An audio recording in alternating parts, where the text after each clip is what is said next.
في فرق كده بسيط عايزك تاخد بالك منه ما بين كلمة house وhome. house وhome.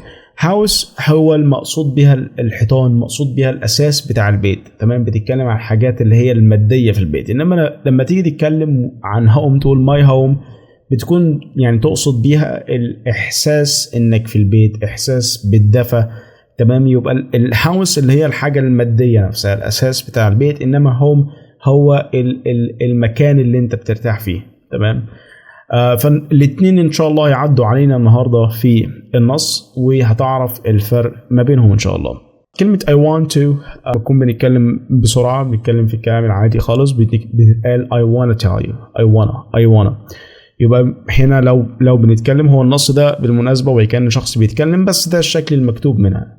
يعني احنا عادة بننطقها لما نكون بنتكلم بشكل سريع، بنقول Hi I wanna tell you، I wanna tell you، I wanna tell you. وقلنا المرة اللي فاتت كلمة tell أو حرف T عموما هو مش زي الته في اللغة العربية، فبالتالي في همس كده بسيط. يبقى I wanna tell you، I wanna tell you a little bit، a little bit، a little bit، a little. I want to tell you a little bit about. I want to tell you a little bit about where I live. خلي بالك من كلمة little، a bit، a little bit، a little bit. I want to tell you a little bit about where I live. Where I live.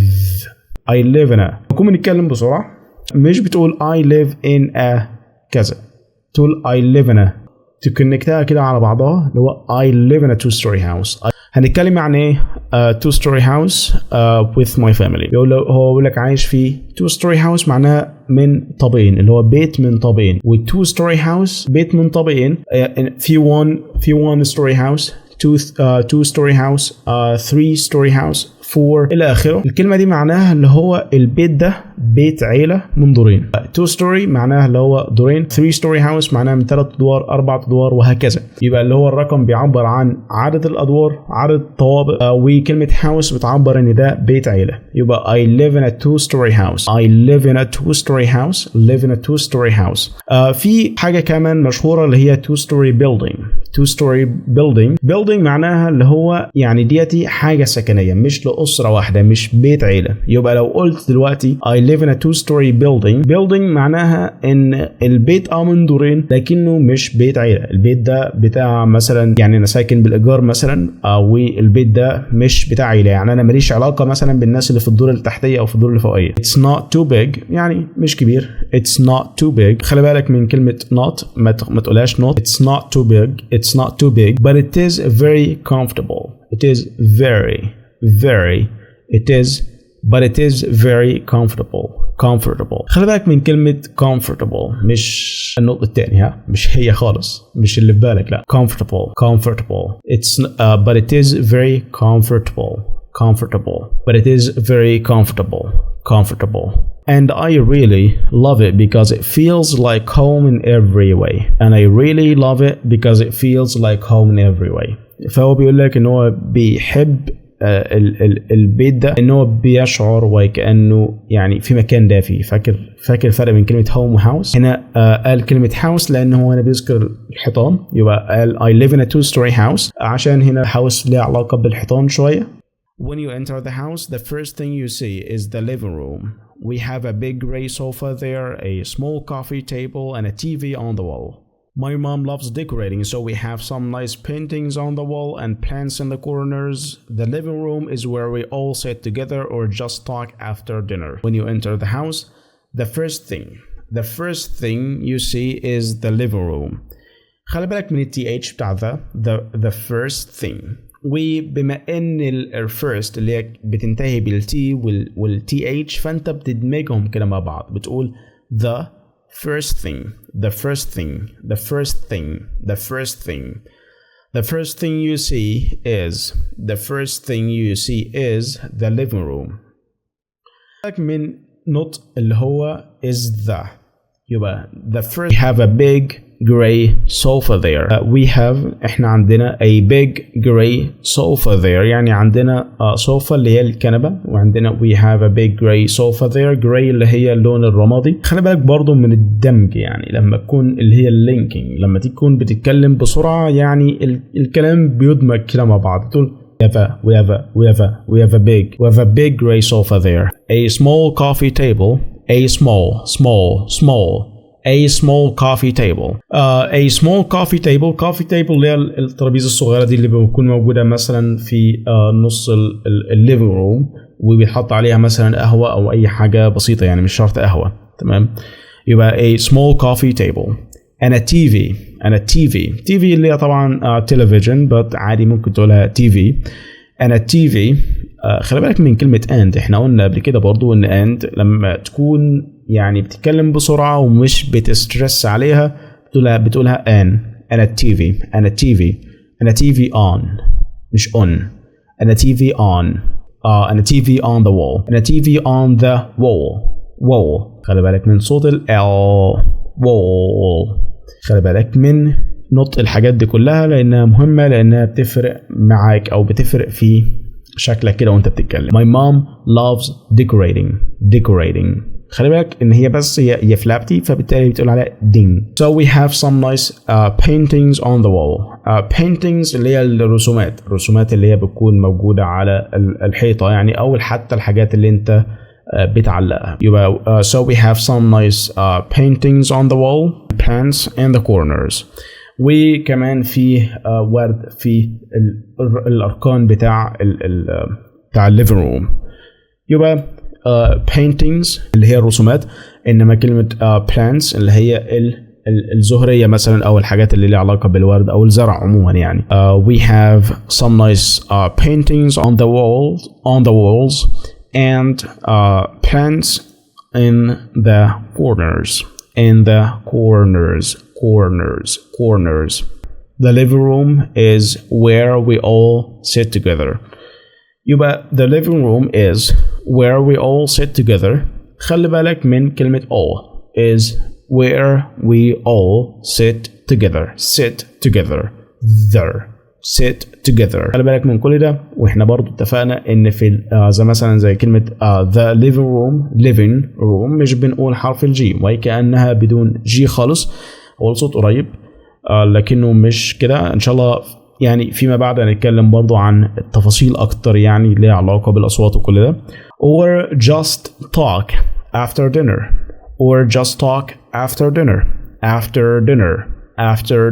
او ان احنا بس نتكلم بعد العشاء. or just talk after dinner بعد العشاء. Next to the living room there is the dining room.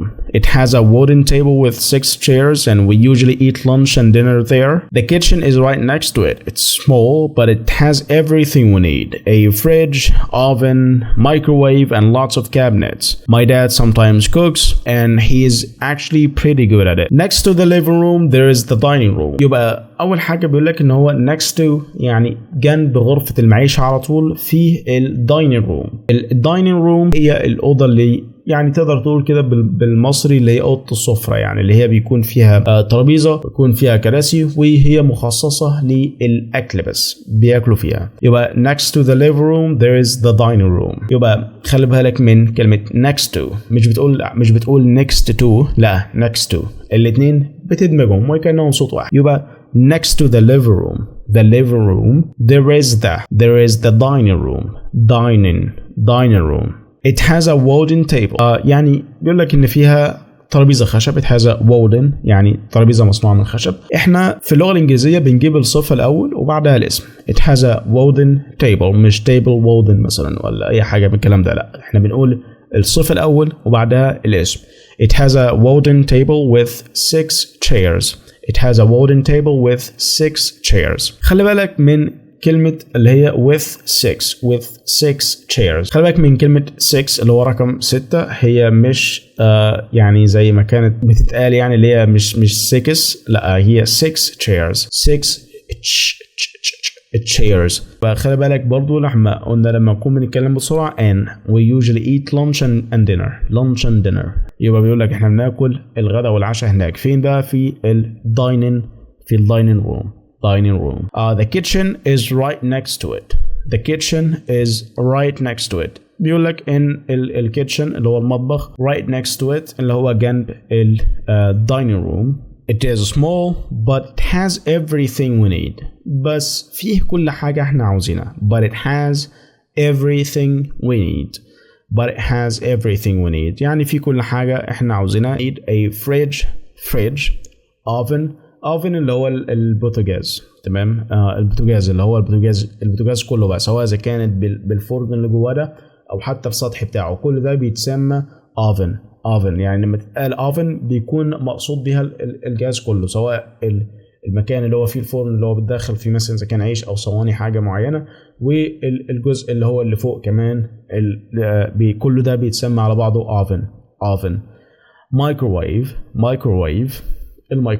and lots of cabinets اللي هي الحاجات اللي انت بتخزن فيها الاطباق مثلا، او اللي هي تقدر تقول كده عليها اللي هو بالمصري احنا بنقول عليها المطبخ، اللي هي سواء اذا كان خشب او ألمونتال، الحاجات اللي انت بتخزن فيها بقى اطباقك اللي انت مش بتحتاجها، الاجهزه اللي انت مش بتحتاجها، بتخزن فيها اكل احيانا. كل ده عندنا بيتقال عليه cabinets. My dad sometimes cooks. خلي بالك من الاس بتاع cooks عشان ده مضارع بسيط، وخلي بالك من sometimes اللي هي بتيجي قبل الفعل. My dad sometimes cooks. He is actually pretty good at it. وهو بيطبخ كويس جدا. Upstairs we have the bedrooms. My room is simple, but I like it. There is a bed, a desk where I study and use my laptop, and a wardrobe for my clothes.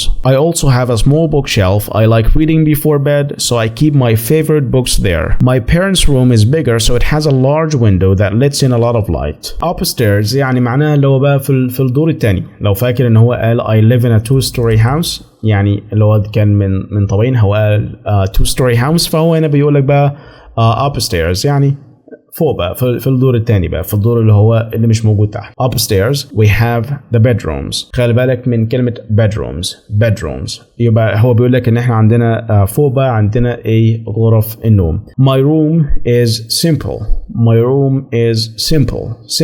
اللي هي بسيطة، الأوضة بتاعته بسيطة، but I like it، بس هو بيحبها، but I like it. There is a bed يعني سرير. There is a bed, a desk where I study and use my laptop. يبقى there is a bed, desk where I study and use my laptop, and a wardrobe. خلي بالك من نطق كلمة wardrobe for my clothes, and a wardrobe for my clothes. يعني لو بقول لك كمان في دولاب للهدوم بتاعتي. I also have a small bookshelf. small خلي بالك من كلمة small، بس هنا يعني عنده bookshelf صغير اللي هو الرف اللي بيتحط عليه الكتب. يعني لو افترض ان في رف مثلا فهو حاطط عليه الكتب، فالرف ده اسمه bookshelf. I like reading before bed. خلي بالك من ing بالله عليك، خلي بالك منها. I like reading before bed, so I keep my favorite books there. So I keep my favorite books there. خلي بالك books there. My parents' room is bigger. يعني غرفة والدي أكبر. My parents' room is bigger, and it has a large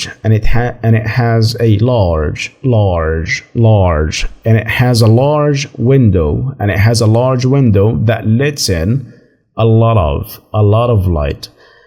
And it has a large window that lets in a lot of light. يعني بيقول لك ان فيها شباك كبير وبيسمح، الشباك ده بيسمح يعني ان هو بيخلي فيه ضوء كبير في الأوضة. يعني يبقى a large window that lets in a lot of light. We also have a guest room and a small office. The guest room is used when relatives visit. The office is quiet and has a desk and computer. Sometimes I use it when I want to work in peace. We also have a guest room.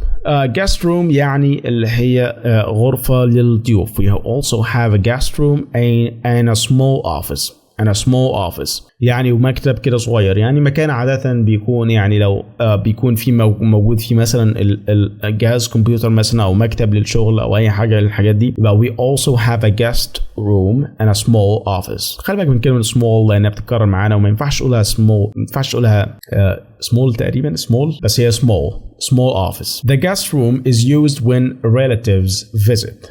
The guest room is used when relatives visit. بيقول لك معناه ان الجاست روم اوضه الضيوف ديتي is used يعني بنستخدمها لما حد من الاقارب بيزور. يعني when relatives معناه اي حد من الاقارب، اي حد من قرايبك تقول عليه relatives. ده relative مثلا، فهنا جمع relatives. The guest room is used when relatives visit. The office is quiet يعني معناها ان المكان بتاع المكتب ده هادي ما فيهوش دوشه كتير. The office is quiet and has a desk. وفيه كمان مكتب and a computer. خلي بالك من كلمة desk، هي مش desk تمام، هي desk حاجة تانية خالص اللي هي بتاع السي دي، انما دي desk اللي هو المكتب تمام. desk. Sometimes I use it when I want to work in peace. خلي بالك من كلمة work هي مش work ولا حاجة تانية، هي work.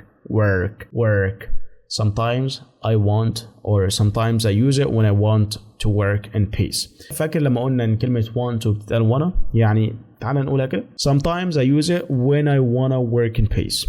تعرف تقولها كده؟ When I wanna work in peace. When I wanna work in peace. When I wanna work in peace. When I wanna work in peace. عايزك كمان تاخد بالك من كلمة peace. كلمة quiet استخدمنا المكتب وقلنا المكتب ده quietly معناها ان المكتب ده مفيش دوشه مثلا، بعيد عن دوشه الليفينج روم، بعيد عن دوشه مثلا غرفه المعيشه والناس اللي قاعده بتتفرج على التلفزيون مثلا ولا حاجه. انما كلمه peaceful معناها ان هو انا بشتغل in peace يعني بشتغل بدون توتر، بشتغل بدون ضغط نفسي تمام. فديتي الفرق ما بين كلمة peaceful وكلمة quiet. One of my favorite places in the house is the balcony. It's not very big, but I like to sit there in the evening with a cup of tea. It is peaceful and I can see the street and the neighbors' houses from there.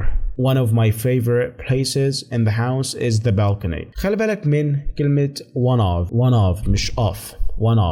One of my favorite places خلي بالك من صوت البي، وخلي بالك كمان انها جمع. one of my favorite places يعني بيقول لك اللي هو تعالوا نقول لك ترجمتها الاول. بيقول لك افضل مكان عندي في البيت او المكان المفضل عندي في البيت هو البلكونه. one of my favorite places in the house is the balcony. وخلي بالك من كلمه balcony. one of my favorite places in the house is the balcony. It's not very big يعني مش كبيرة. but I like to sit there in the evening with a cup of tea. يبقى بيقول لك إنها مش كبيرة but I like to sit there but I like to sit there to sit there. مش بنقولها to sit there، لا to sit there. لما نكون بنتكلم طبعا أكيد مش بنتكلم كلمة لوحدها كده، لا احنا بنقول جملة على بعضها. but I like to sit there in the evening. in the مش the. ليه in the evening؟ عشان evening بتبدأ بصوت متحرك. but I like to sit there in the evening. بس هو بيحب يقعد هناك في المساء with a cup of tea بفنجان أو فنجان قهوة، فنجان شاي. cup of tea بتتقال كمان لما تكون بتتكلم بسرعة أو على حسب برضو الشخص اللي بيتكلم ده منين بالظبط، بتتقال هي cup of tea. It is peaceful يعني بيشعر كده إن هو مفيش توتر ومفيش ضغط، يعني هو في البالكوني. It is peaceful and I can see the street and the neighbors' houses from there. فهو بيعرف يشوف الشارع وبيوت الجيران من هناك. Speaking of neighbors, we have some really friendly ones. Our next door neighbor is an old man named Mr. Hassan. He's very kind and always greets us with a smile. Sometimes he brings us fruits from his garden. On the other side, there is a young couple with a baby. They are quiet and polite. We say hi to each other and sometimes we chat for a few minutes when we meet outside. Speaking of neighbors معناها لو احنا بما اننا بقى جبنا سيرة الجيران، بما اننا بنتكلم بقى عن الجيران، هيبدأ يتكلم بقى عن الجيران اللي عنده. We have some really friendly ones. يعني بيقول لك ان احنا عندنا جيران لطيفة ودودة. في فرق بين كلمة friendly وفرق ما بين كلمة friend اللي هي صديق اللي هو صاحبك. friendly معناه ان الشخص ده friendly معناه ان هو ودود. Our next door neighbor is an old man named Mr. حسن. معناها ان الجارنا اللي ساكن جنبنا على طول ده راجل كبير. is an old man. فاكر لما قلنا الصفة بتيجي قبل الاسم. is an old man. فاحنا هنا نقول old man مش man old. فاحنا بنقول our next door neighbor is an old man named Mr. حسن. يعني اسمه حسن. He is very kind and always greets us with a smile. خلي بالك من كلمة always. greets us with a smile. يعني اللي هو دايما كده بيقول هاي مثلا ولا حاجة أو بيحيينا يعني بابتسامة. Sometimes he brings us fruits from his garden. Fruits يعني اللي هو بيجيب لنا فاكهة. Sometimes he brings us fruits from his garden. يعني اللي هو أحيانا هو بيجيب لنا فاكهة من الحديقة بتاعته. On the other side في الجنب التاني بقى there's a young couple with a baby. يعني في زوجان young couple اللي هم زوجان يعني young couple with a baby. There is a young خلي بالك من كلمة young مش young. There is a young couple with a baby. يعني عندهم طفل صغير. They are quiet and polite. يعني هم ما بيعملوش دوشة. They are quiet. فاكر الفرق ما بين كلمة quiet و peaceful إنه احنا قلنا مفيش توتر نفسي مفيش ضغط نفسي انما quiet يعني ما بيعملش دوشة. فهنا قلنا they are quiet and polite على الجيران لان هم ما بيعملوش دوشة لينا. They are quiet and polite يعني هم مؤدبين. They are quiet and polite. We say hi to each other. يعني احنا بنحيي بعض اهلا صباح الخير. And sometimes واحيانا we chat for a few minutes. احيانا بنتكلم. we chat مش معناها chat بس كده. احنا ممكن نقول chat على voice ونشات على الفيديو كولز. ممكن تقول على المكالمه اللي هو بيتقال عليها chat عادي. والفيديو كول المكالمه الفيديو بتتقال عليها chat برضو. كمان حتى لو مع واحد مثلا كده تقول مثلا we chatted for a few minutes ولا حاجه لو احنا اتكلمنا كام دقيقه يعني اللي هو انت قابلته بالفعل بس بتقول عليه chat. يعني هنا كمان هم بيقول لك and sometimes we chat for a few minutes. مش معناها جيران بس بيتكلموا بعض مثلا على واتساب. لا هم بيتكلموا مع بعض لما بيتقابلوا. حتى هو هنا اكد لك وقال لك and sometimes we chat for a few minutes when we meet outside. لما احنا بنتقابل بره. Our neighborhood is quiet and safe. There is a small park nearby where children play and people go for walks. There's also a grocery store just a few minutes away, so it's easy to buy what we need. Our neighborhood is quiet and safe. Neighborhood معناها الحي السكني. يبقى المكان اللي احنا فيه هادي ما فيهوش دوشة محدش بيعمل زيطة. وسيف اللي هو آمن. خلي بالك من كلمة our neighborhood. هي مش بتتقال our تمام بتتقال our neighborhood. There is a small park nearby where children play. يقول لك في حديقة. There is a small park. يعني في حديقة جنبينا يعني nearby where children play. خلي بالك من كلمة children. يعني لو عايز تجمعها ما بتقولش children's لأن الكلمة لوحدها جمع. فيعني المفرد بتاعها هو child اللي هو طفل واحد. إنما children هي دي الجمع. And people go for walks يعني الناس go for walk يعني اللي هو بيتمشوا يعني. There is also a grocery store just a few minutes away. خلي بالك يعني هو بيقول لك هنا في اللي هو سوبر ماركت قريب مش بعيد يعني اللي هو بس يدوبك كده بعيد دقايق بس بسيطة. خلي بالك من كلمة grocery ليها نطقين. الاثنين تقريبا مستخدمين يعني في احصائيات اتعملت بنسبه تقريبا في حاجه 48% وفي حاجه بتستخدم بنسبه 52%. فيعني تقدر تقول كده نص الناس بينطوها grocery ونص الناس بينطوها grocery ده الجمع. grocery او grocery بصوت الش او صوت الس. groceries أو groceries ده اللي هو الجمع. grocery store أو grocery store. So it's easy to buy what we need. يعني فعشان كده سهل إن احنا نشتري اللي احنا عاوزينه. Honestly, I feel lucky to live here. The house is not perfect, but it is full of good memories and comfort. I believe a house is not just about the walls and furniture but about the people and the feeling inside. Honestly يعني بكل صراحة أو اللي هو بأمانة يعني honestly مش بتقولها honestly بتقول honestly I feel lucky يعني أنا بشعر إن أنا محظوظ to live here إن أنا عايش هنا. The house is not perfect. يعني البيت اللي هو الحيطان مش جامد. But فهنا في استثناء بقى. إيه هو بقى؟ It is full of good memories and comfort. بس هو ممتلئ بالذكريات الحلوة والراحة. But it is full of good